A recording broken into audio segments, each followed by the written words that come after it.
Assalamualaikum warahmatullahi wabarakatuh. Alhamdulillah, pada kesempatan ini saya akan membacakan buku Ilmu Nasab, Istilah dan Metodologi. Kita dikasih wawasan oleh Kiai Imad mengenai ilmu nasab ya teman-teman. Nah, buku ini insya Allah pelan-pelan, istilah dan metodologi nasab ini kita akan bacakan. Penulis biasa siapa lagi kalau bukan Ustadz Imaduddin, Kiai Imad, penerbit Nahdlatul Ulama, Nahdlatul Ulum Banten. Oke. Kita akan membaca kata pengantar dulu dari beliau supaya kita itu paham apa itu nasab, apa itu metodologinya, apa itu yang dimaksud dengan habib dan sebagainya. Buku ini sangat tipis sekali, 61 halaman. Oke, bangsa Arab sangat memperhatikan nasab genealogi mereka, baik di masa jahiliyah maupun Islam. Jadi bangsa Arab itu bangsa yang selalu mementingkan nasabnya. Bahkan ada kitab ya yang mengenai tentang unta. Unta pun itu harus bernasab gitu. Unta kampungan sama unta yang diurus itu berbeda nasabnya, nggak boleh dinikahkan. Itu orang Arab selalu menjaga itu, karena benar-benar mereka itu memperhatikan nasab, bahkan sampai unta, kambing itu diperhatikan nasab-nasabnya, nggak boleh dinikahkan dengan unta-unta yang biasa atau kambing-kambing yang biasa. Itu sampai ada kitabnya teman-teman. Mereka menghafalnya di masa jahiliyah dan membukukannya di masa Islam. Kemudian nasab menjadi suatu ilmu yang mereka pelajari, yang memiliki koedah dan istilah-istilah sendiri. Dikata Kiai Imad, nasab itu ada memiliki koedah sendiri. Nah, kemarin Gus Rumel sempat berdebat dengan Gus Hasan ya. Kata Mang Rumel, dalam nasab itu nggak ada koedah gitu. Yang ada koedah itu ya kayak seperti usul fiqh, baru ada koedah. Kata Mang Hasan, ada koedah itu, bahkan sampai ada kitab tentang koedah nasab dan itu dibacakan. Tapi tetap Gus Rumel nggak percaya bahwasanya koedah nasab itu ada, berbeda dengan koedah fikih. Kalau ada, buktinya dong, nggak masyhur seperti koedah usul fiqh. Nah, itu dijawab oleh Mang Hasan, Ustadz Hasan, bahwasanya ada dan dibacakan, ditunjukkan kitab-kitabnya. Nah, dan kata Kiai Imad, koedah nasab itu ya ada memiliki koedahnya dan istilah-istilah sendiri. Cuma emang nggak dibukukan secara mutlak seperti metodologi usul fiqh teman-teman. Seperti itu. Kalau nggak percaya, lihat di GPT ya. Di masa jahiliyah, nasab menjadi pemersatu mereka dalam menghadapi ancaman dari musuh-musuh mereka. Ketika itu mereka belum mempunyai sebuah negara yang menjaga mereka. Kemudian nasab menjelma menjadi tanda kemuliaan mereka. Mereka saling berbangga dengan nasab leluhur mereka. Di masa Islam, nasab bukan lagi menjadi penentu kemuliaan.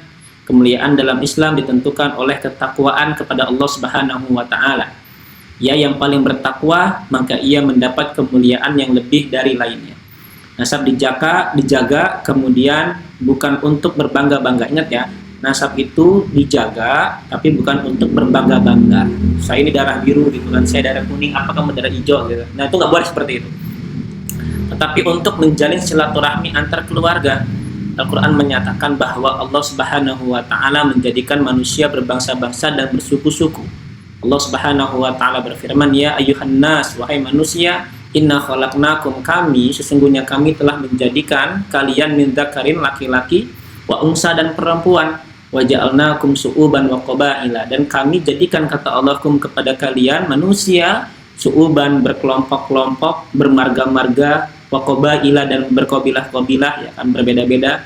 Dita'arafu, supaya apa? Allah menjadikan kita su'uban wa qabaila, dita'arafu, supaya kita saling mengenal.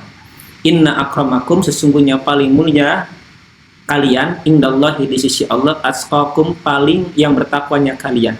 Innallaha alimun khabir, sesungguhnya Allah maha mengetahui juga maha waspada atau maha mengenal ya. Buku yang ada di hadapan pembaca ini akan mengetengahkan tentang istilah-istilah para ahli nasab dalam menuliskan tentang nasab-nasab bangsa Arab, terutama keturunan Nabi Muhammad SAW. Selain itu, mentengahkan tentang metodologi penetapan dan penafian nasab yang benar menurut para ahli nasab. Dengan adanya buku ini diharapkan bagi para pembaca kitab-kitab nasab tidak akan keliru dalam memahami istilah-istilah yang unik yang ada di dalamnya. Selain itu, dapat pula memahami bagaimana cara menetapkan dan menafikan nasab menurut para ahli-ahli nasab. Dan dari itu maka diharapkan akan terjaganya nasab keturunan Nabi Muhammad SAW dari setiap pengakuan yang tanpa bukti dan kesohihan yang nyata. Nabi Muhammad SAW bersabda, "Manidda'a ila ghairi abihi wa huwa ya'lamu annahu ghairu abihi haramallahu alaihi al-jannah." Barang siapa yang mengaku-ngaku kepada selain ayahnya, sedang ia tahu bahwa ia bukan ayahnya, maka Allah haramkan surga terhadapnya. Semoga Allah Subhanahu wa taala memudahkan penulis dalam membuat buku ini dan semoga manfaat dunia akhirat. Amin. Banten, Juni 2023. Udah lama ya buku ini ya. Imaduddin Usman Al-Bantani. Oke, kemudian kita masuki bab 1 mengenai tentang ilmu nasab. Pengertian ilmu nasab. Nah, kita kan hari ini bahas tentang nasab, bajian. Nah, sekarang kita harus tahu nih metodologinya apa ilmu nasab itu. Menurut Haji Khalifah, definisi ilmu nasab dan tujuan dipelajarinya adalah wa huwa ilmun yata'arrafu minhu ansabun nas wa qawaiduhu al-kulliyah wal juz'iyah wal ghaldu minhu al-ihtiraju anil khata' bin nasabi syakhsin wa huwa ilmun azimu naf'i jalilul qadari. Ilmu nasab itu adalah ilmu yang diketahui darinya nasab-nasab manusia dan koedah-koedahnya yang umum dan yang juz. Dan tujuan ilmu nasab adalah menjaga kesalahan dalam nasab seseorang. Ia adalah ilmu yang agung manfaatnya dan tinggi kedudukannya. Jadi ilmu nasab itu ilmu yang agung manfaatnya dan tinggi kedudukannya. Bisa dilihat di footnote-nya ya. Ini kitabnya Kasyuf Dunun. Oke. Ilmu nasab menurut Islam. Lalu bagaimana sih ilmu nasab menurut Islam itu? Ilmu nasab merupakan warisan peradaban bangsa Arab di masa jahiliyah dan Islam. Nabi Muhammad SAW menganjurkan agar kaum muslimin mempelajari nasab untuk menyambung silaturahmi. Nabi Muhammad bersabda, "An Abi Hurairah anin Nabi qala ta'allamu min ansabikum ma tasluna bihi arhamakum." Yang artinya Nabi Muhammad bersabda, pelajarilah dari nasab kalian sesuatu yang dapat menyambungkan kalian dengan sanak famili kalian. Dari hadis ini, kita dapat mengambil kesimpulan bahwa mempelajari ilmu nasab yang diperintahkan oleh Nabi Muhammad adalah yang dengannya dapat disambungkan silaturahmi antara keluarga. Jadi inti ilmu dari ilmu nasab itu kita dapat menyambungkan antara silaturahmi antara keluarga kita. Pada masa-masa awal Islam, kaum muslimin mempelajari ilmu nasab sebagaimana mereka mempelajari ilmu fiqih. Mereka mendatangi Sa'id bin Musayyab untuk belajar ilmu fikih dan mendatangi Abdullah bin Sa'labah untuk belajar ilmu nasab. Tuh, jadi ilmu nasab itu masuk kategori ya. Di sini 5, berarti lihat Al-Anba Ibnu Abdul Bar. Jadi Abdullah bin Sa'labah untuk mempelajari ilmu nasab. Jadi ada 2 nih. Yang pertama datang kepada Sa'id bin Musayyab untuk belajar fikih. Yang kedua datang kepada Abdullah bin Sa'labah untuk mempelajari ilmu nasab. Khalifah 4 dan para ulama fikih pula merupakan pribadi-pribadi yang ahli dalam ilmu nasab. Ibnu Toktoki Al-Hasani dalam Al-Asili menyebut 3 tokoh yang pakar dalam ilmu nasab. Mereka adalah Abu Bakar Siddiq, Aqil bin Abi Thalib, dan Muhammad bin Sa'id Al-Kalabi. Jika Hisan bin Sabit hendak membuat syair ejekan untuk kaum musyrikin, Rasulullah berkata kepada Hisan, datangilah Abu Bakar dan ambillah kekurangan dari kekurangan mereka darinya. Jadi ambil nih kekurangan kaum musyrik ini kalau misalnya kamu kalah syair, yaitu nasabnya mereka cacat seperti itu. Datangi Abu Bakar. Ilmu nasab dipelajari umat Islam bukan untuk membangga-banggakan nasab leluhurnya, namun untuk menjaga silaturahmi. Nabi bersabda, "Innallaha qad adhaba ankum."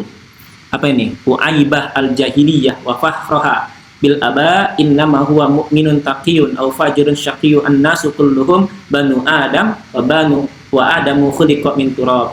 Sesungguhnya Allah telah menghilangkan dari kalian ubayyah al-jahiliyah dan mengembangkannya orang jahiliyah terhadap nasab. Sesungguhnya manusia itu ada 2, mukmin yang bertakwa atau fajir yang celaka. Manusia itu semuanya keturunan Adam dan Adam diciptakan dari tanah.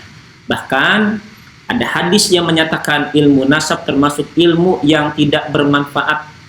Jadi di sini dikatakan ya, ada sebuah menyatakan bahwa ilmu nasab termasuk ilmu yang tidak bermanfaat dan tidak mengetahuinya tidak menjadi bahaya.